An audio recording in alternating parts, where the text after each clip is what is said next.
if you hear me!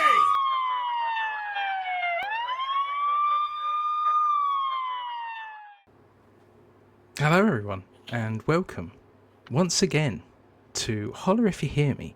My name is Andi Nero, I am the kayfabe assassin, and tonight I'm joined by one ring historian, the one, the only, Dirty Dave.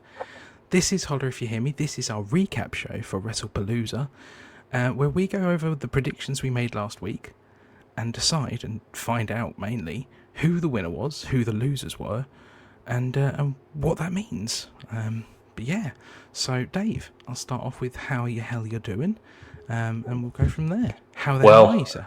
I'm absolutely fine, or I was fine, until I watched Wrestlepalooza. It's taken me about 3 or 4 days to recover from how dreadful that was. I mean, it's so bad that we've actually lost Fraz this week. I mean, he's going to use some other excuse about having a child, but we all know he just can't get over how absolutely dreadful the pay-per-view was, or PLE, and the fact that I'm pretty confident he's probably lost our predictions as well. Oh, well, who knows? We'll have to find out in a minute. But yes, no, the omission, obviously, as everyone can tell, is our humble host Fraz is not with us. We would like to send our congratulations to both him and his lovely lady on the arrival of their new babe. So he will be back in due course, but for now, it's me and Dirty Dave, and we'll get straight into it. Here it is. Here's our Wrestlepalooza predictions chart. Well, I mean, we'll start off with what we actually thought. I did a little short video the other day. I don't know if you saw it. If you haven't, go watch it. Give us a like. I didn't really give any feedback on what I thought of the show. Obviously, you've alluded to how you felt about it. I sort of echo those sentiments, to be honest with you. I thought it was a shower of shit. But yeah, would you care to elaborate? I mean, it started off badly, tailed off towards the middle, and the less said about the end, the better. So, yeah, I mean, words of Blackadder. Oh, absolute classic! One of my favourite boom, boom, boom comments. Yeah, it's look, they massively oversold this. You know, this whole ESPN thing. So they are the architects of their own downfall. It's all their fault. Is the bottom line. They basically produced not far off a house show and tried to make out it's the next WrestleMania and all this sort of stuff. Not taking anything away from the talent. It's not their fault. You know, they're booked. It is what it is. But, you know, realistic. And again, and I'm sure we'll talk about this on a few videos, you know, I didn't think the crowd were very good at all. And I'm starting to get this trend of, certainly in America, the crowds where the ticket prices have gone up, and you're just losing the real fans. And the thing with wrestling is the whole thing that makes wrestling is eliciting a response, an emotional response from people. And if you've got people who aren't invested sitting in the crowd and they're just there to see the spectacle, it just doesn't quite work. You know, wrestling isn't like UFC fighting. No. You know, you can't just put two people together, two badasses together, have a quick shouting match at a weigh-in, and that does it for everyone. You know, people have invested weeks and hours of their time watching Raw or SmackDown, and then they're not rewarded at the PLE because they can't get a ticket. And you've got companies buying them, gifting them out, all kinds of chaos, corporate people. You know, you look at that front row, with the exception of green t-shirt guy, I don't think any of them stood up at any point or got animated. There's a few in the R way, but not like, yeah. According on that note, according to a few reports, there was one guy that I'm in a Facebook group with who attended the show, and he was third row hard cam side. Oh, wow. And he said that up to around about half an hour before the show, most of the front row was completely empty, except for green t-shirt guy. The front row was filled in with fillers. Seat fillers were allowed. They basically brought in a bunch of seat fillers to go and sit there. That's why there was no interaction with the front row. No one gave a fuck, because they're not wrestling fans. They're extras. But they also... well, that's interesting, because that's another interesting point about the ticket pricing. But I mean, so you're either going to fill it with people who aren't wrestling fans, and give the tickets away for free because you can't sell them. Well, you're going to fill it with people who aren't really wrestling fans. They've won a corporate ticket from their company, or they have been stupid enough to spend an insane amount of money, but they're not true. They're not following the product. They're just going, so that it just doesn't mean as much. And that's where you lose the emotional investment. And for people sitting at home on TV, that then makes all the matches drag. So where, there was an argument to say that we were really enjoying the PLEs dropping down to 4 or 5 matches because it was quality matches. Well, that's good for wrestling fans. But if you're not a wrestling fan, a 40-minute tag match, they're sitting there going, what the hell is going on? And the mixed tag match, had that taken place at Clash in Paris, the crowd would have been in that all the way through. The waiting for AJ, the close but no cigar tags, the hot tag, building to the hot tag, that the crowd would have been there all the way. They just weren't in this because they're just not proper fans, are they? Well, they can't be. Well, that's my guess anyway. But yeah, poor John Cena. I mean, that opening match. I mean, that is close to being one of the worst matches I think I've seen. I've seen TL Hopper against people on Superstars in 1996, which I'd rather watch. The Goon had better matches than that. I just don't know what on earth they were trying to do. I don't know what they were trying to accomplish. What did it accomplish? I have no idea what the point of that was. Thing is, it was all great. It was all brilliant until the bell rung. Like, Paul coming out and introducing Brock was awesome. I loved that. Yeah. But, like, after that, it's just like, well, we know Brock's got, at best, 4, maybe 5 moves. We know John's got a very limited moveset. He had a limited moveset when he could actually move around the ring. He's even older and less fit now than he was back then. So he's even got, like, do you know what I mean? He's only got so many moves he can even do. Well, yeah, this is it. And the fact that it was Brock, it was always going to be F5s, FUs, Germans, signatures. It was just signatures and finishes. Yeah, but it didn't tell a story. It was just like, they weren't even. I think he hit 2 F5s in a row. Then there was a pause. Then he hit another one. Then there's like a pause later and a couple of other moves. Then he hits another one. It was like, what? I don't get where we're going here. This isn't going from start, middle to end. This is just a mess. It's a complete mess. I mean, when the 3 count hit, I was like, what? Like, I don't know what's just happened. And I alluded to this on a video last week as well. I timed Raw last week. It took 8 minutes from the start of Raw before they got in the arena and something started to happen. Wrestlepalooza was worse. It was 11 minutes of watching people turn up,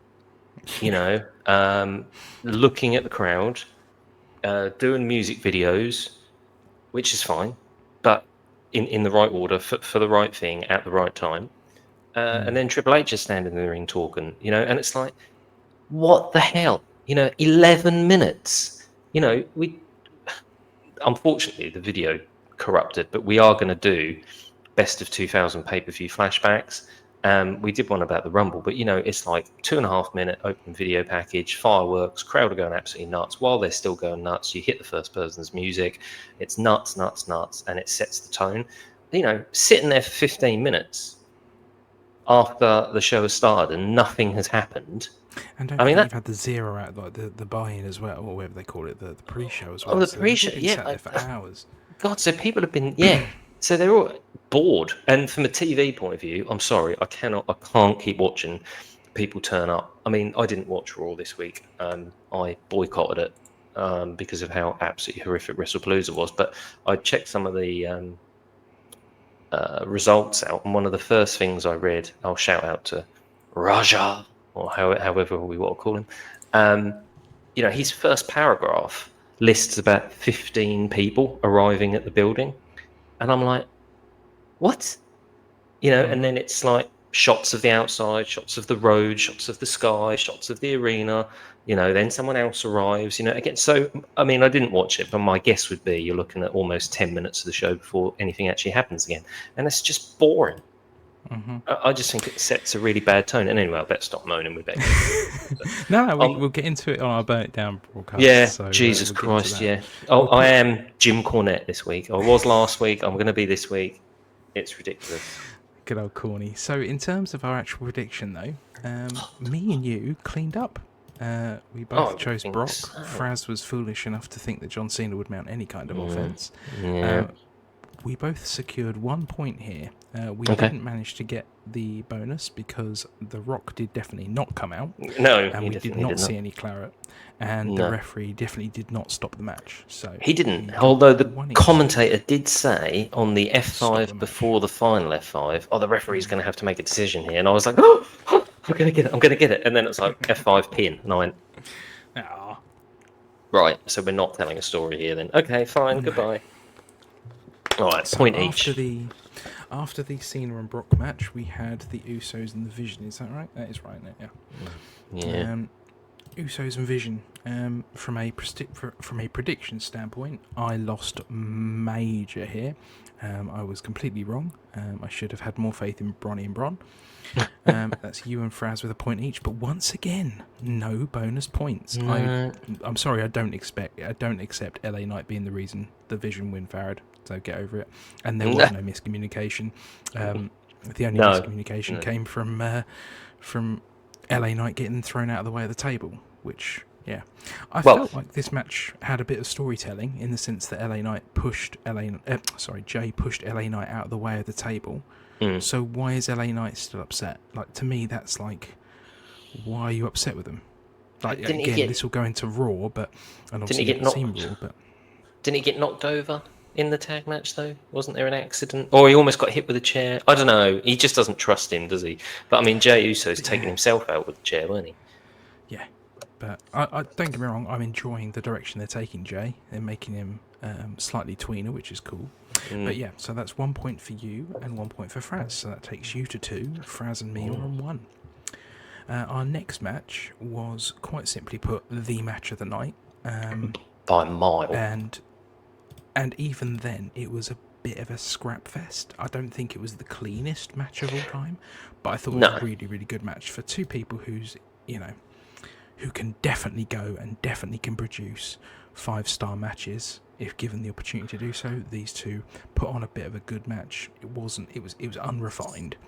Yeah, I mean, I don't think they've wrestled together, have they? And there's a language barrier, but I mean, for what it wasn't EO versus Rhea Ripley level, but it weren't far off, and yeah, it cleaned house compared to the other matches. Yeah, absolutely. And both me and you went for the wrong horse. We backed the wrong horse completely. Stephanie Vaquer, surprisingly, I thought this was a bit too soon for her to be picking up the world title, but I'm glad she did. And Fraz gets his second point on the day. And again, he doesn't get his bonus point because she didn't win with the SVB. She hit the SVB, or a version of it, but she didn't pin it with it. She pinned her with she did not the spiral tap. Not the spiral tap. It was a corkscrew moonsault. It's a corkscrew moonsault, not the spiral tap. I didn't get why they said that. I thought that was very odd. It's annoying. So yeah, it's 2-2-1. Next was Punk and AJ versus Becky and Seth. We all backed the right horse on this occasion. Yes. Predicting Punk and AJ. I think that was pretty much clear from the start. And you, sir, have secured a bonus point with a black badger. Yeah, he called that a badger, but it was the black badger. I mean, she should call it that, to be fair. But finally, a bonus point has been obtained. So you are on 3.5, and me and Fraz are on. Well, Fraz is now on. You're on. I'm losing count now already. 1, 2, 2.5. I'm on. Yeah, 3.5. Are we counting the bonus points as halves or full points? Oh, in that case, I'm on 4. That's up to you. So you're on 4. All right. Okay, so you're on 4. I'm on 3. Fraz is on 3, yeah? Yeah, I think so. So the next match, the main event of the match. Oh, sorry. Let's talk about Punk and AJ and Seth and Becky. Decent enough match. I didn't think it was the worst match on the card by a long shot. Quite overbooked, I thought, in the sense that with the ins and outs of the tags and things like that. I've got a hot take which we'll mention in Burn It Down about mixed tag matches, and I mentioned it to you the other day. Right. Yep. But yeah, I All I can say is Punk seemed pleased as punch and proud, like a father watching his child do a 100-meter sprint and win. Do you know what I mean? Like, that was. He seemed so proud to see his wife there doing something that they can both enjoy, and they both seem like they're actually genuinely enjoying it now. And I They love did, that. didn't they? Yeah, which was really nice to see. And yeah, I think everybody played their part in that match correctly. I just maybe the match went a little bit too long, and again, maybe the crowd just not as into it as they should be, which made the hot tag not as hot as it should have been. But yeah, and a bit overbooked. But if you're going to wrestle for 40 minutes in a mixed tag match, which is a bit insane in itself, you're going to have to I mean, overbook. I can't speak from experience. You might be able to help me. As the ring historian, Indianapolis, do they generally have good crowds or bad crowds? Because I can't imagine that kind of that match, had that happened in a Chicago, would have just Yeah, I they would mean, have torn the house down for that match. I mean, I've got to be careful what I say because some people go crazy. What I mean, they had WrestleMania 8 in the Hoosier Dome. It's not there anymore. Now they used to have the Market Square Arena. So it had the Buried Alive match, the first ever Buried Alive match with Undertaker and Mankind, and well, it also had the highest viewed like WWE match ever, the Saturday or the main event in 1988 February, where Hogan got screwed by Andre and the double referees. So yeah, I mean, always But used to be specifically good. the crowds, Yeah. have they always been pretty good? So Yeah, it's because just I mean, to put those sort of big shows on, yeah, did I have to mean, be. Yeah, I wouldn't say it's not Madison Square Garden for Christ's sake, and it's not Chicago, Boston. but Yeah. Market Square Arena always used to be good. I just think this is the ticket pricing, and you're just getting the I was gonna wrong say. types of people. SummerSlam was the best example of that. Yeah. I So mean, we all won a point there. You won your bonus point. We move on to our main event of the night, which was Cody Rhodes and Drew McIntyre, which for me was, I'll be honest with you, I don't actually remember it. I think I skipped it. I think I just yeah, fast forwarded through the I, last match because I was yeah, like, this is so basic, the obvious. This is going to be basic, obvious, boring. Cody Rhodes going over, because I sort of had that preempted from the way the matches had gone up to then. I was like, this isn't going to be anything special. yeah, There'll you be can no. just tell, yeah. Yeah, and it turned out to be exactly right. Cody Rhodes winning with a crossroads, job done. Yeah, again, massively disappointing. I just, I just don't get it. I really, oh God, I struggle. So we look at 2000 again. Okay, we start the year Triple H as champ. He drops it at Backlash for a month. Then he wins it back at Judgment Day. Loses it a month later at the King of the Ring. Rock holds it till October. Loses it to Angle. Angle holds it till February. So you've got 5 title changes in a year. Doesn't hurt any of them. There's a reason or an excuse for every title change that then leads into a different feud that keeps everybody relevant. And ultimately, we get back where we need to go, given the belt to The Rock in the build up to WrestleMania. And how crazy is this? He wins the title a month before WrestleMania 17. So we're setting up the main event of WrestleMania 1 month before, up until maybe some slightly more recent WrestleManias, like WrestleMania 40, maybe. But WrestleMania X7 is probably known as the best start to finish Mania of WWF before things got mixed with WCW. I just don't know how we can't be creative anymore and throw some curveballs in here. How Drew having a 2 month reign now, or even a month reign, how that damages Cody, the title, or the build to Mania, God only knows. The same with LA Knight. Seth and Cody in their title victories at SummerSlam then went on to do nothing. Seth's wrestled 3 times. He hasn't even made the title important on Raw. He'd separated away from the Vision and has been teaming with just Becky. Heyman hasn't been there. They haven't been out as a group. So that's lost all momentum. Cody's away filming. Why did he beat Cena? I honest to Christ, I just don't get it. It's just been so boring. And here you go. You have this monster PLE where why on earth couldn't we have some sort of surprise? You know, realistically, Stephanie Vecca is a bit of a surprise, but she deserves it. I've got no problems with that.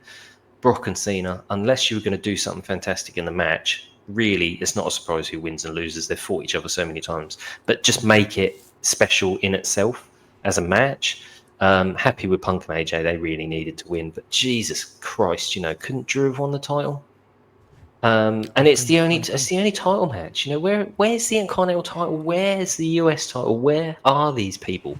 You know, They're being used. They're being used to bolster the bang average weekly show. That's what it's being done. Like, but you know what, me and Fraz talked about this last week, and it's like you say that, and I'm not arguing with it, but it's like actually, when was the Intercontinental title defended on Raw apart from the one after Clash at Paris?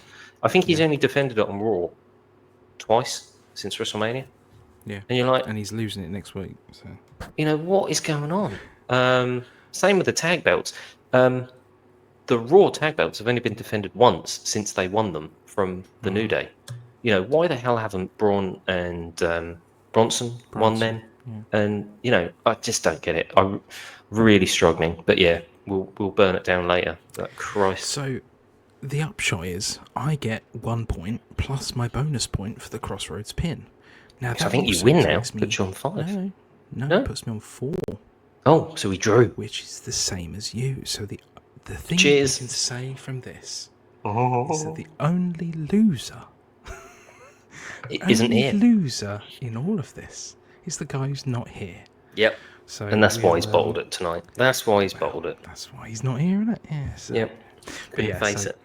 I don't know. Fraz will probably have some sort of take on it. We'll let him decide who wins next week when hopefully he's back, or whenever he's back, he can decide who actually is the winner of this night and how the points will be divvied up. Because at the end of the day, you can't give us both the win. So unless we get half a win each, but then he's still in the lead of the overall going forwards. So we'll have to wait and see what he thinks of that, and we'll take a democratic view of that as and when.